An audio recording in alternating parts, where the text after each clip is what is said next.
So this second video, I'm going to talk about other shit that doesn't pertain to work. I was thinking, I have thoughts.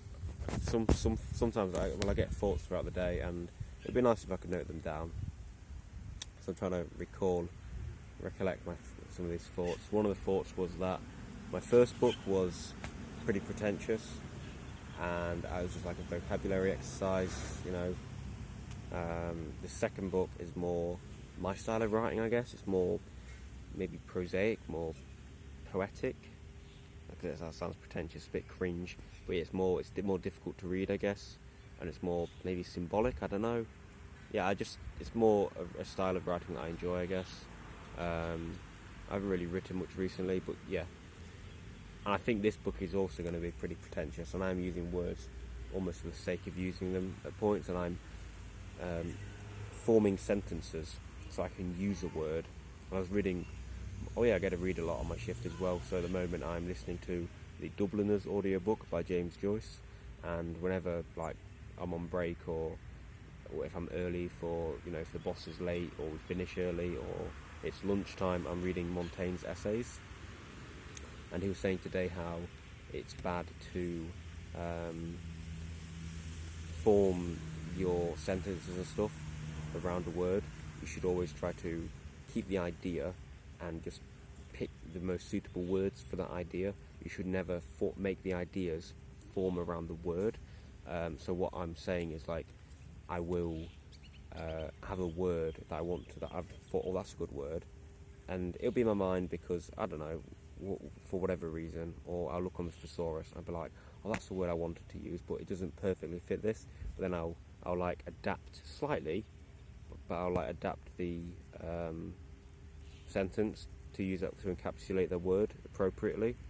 And so far I don't think it reads bad, but I'll have to reread it and see how it goes. It's not super obvious. I don't think it's super obvious, but I'll see. The second thing is, I had a couple of dreams last night, and I'll talk about them. And I notice I'm writing less in the evenings for my own journal, because a lot of what I would write, I've actually spoken about in this. So yeah, I had two dreams last night. I think I remember both of them. I don't know.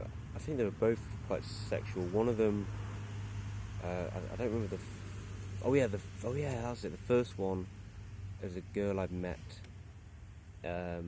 in Israel, in Jerusalem, and she was hot. She was very cute. Very my type. And my housemate Nico, we were in a club somewhere, and she was dancing alone, and I could tell she wanted me to dance with her, and I didn't, because I thought I'll get rejected. And then Nico went and danced with her, and ended up fucking, and I felt terrible. I felt pathetic. Another one was a school friend, and we were checking each other out and stuff, and being very timid. And then I showed her my cock, and she showed me a pussy under her skirt, and then we cuddled, and then I went to kiss her, and then she says, "Oh my god, fuck off, stop being so needy," or something. "I hate you." And I was like, it broke me, because I was like, it was like another proof, and it was like reaffirming my sense of my core belief or whatever, that I'm unlovable, which I think I've got a core belief of, or a value, or whatever you want to call it, a neurotic precept. I think I tried to talk to my mum, and she just says, "Oh yeah, just you're fine as you are, Luke." And I got fucking so angry at my mum, because she was just passing it off, whereas that rejection hurt me so much. And I was thinking about it today, and I thought about it when I'm in clubs and stuff, or when I cold approach and I approach somebody and I get rejected, it's not that bad. I'd be like, "Oh, it's another rejection, it's empty." That's number 3, I think.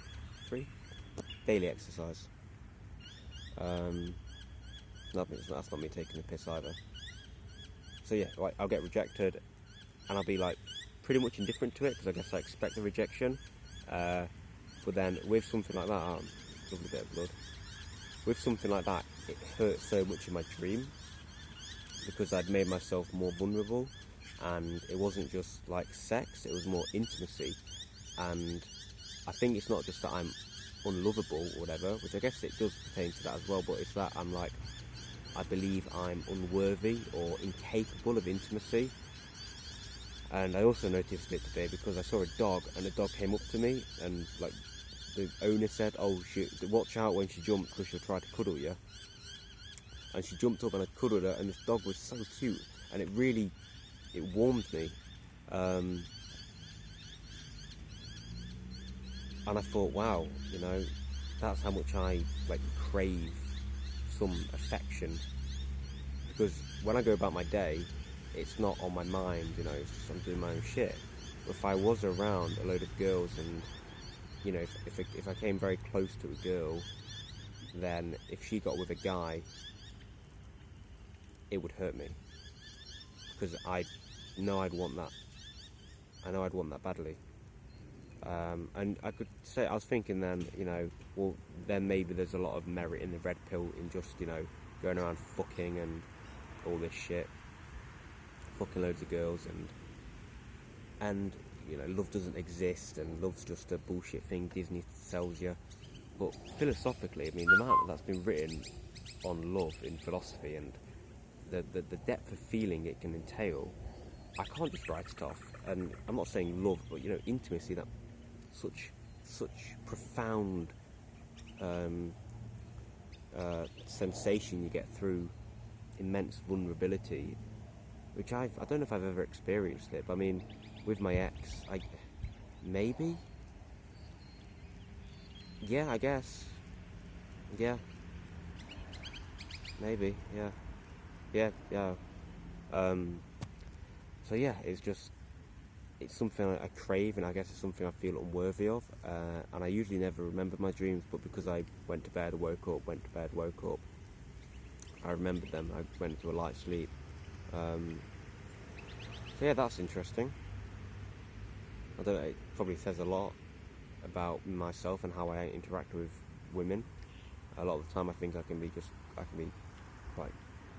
neg them and just be like, oh yeah, fuck you, and just write it off. But I know that deep inside I crave, intimacy with somebody who shares my values and respect, etc. That's all the work lot going off, and they're probably going to recognise me and go, what the fuck is he doing filming himself? Yeah, all the work lot going. Okay. So yeah, that was that dream, and yeah, I think that's it for today. Cool.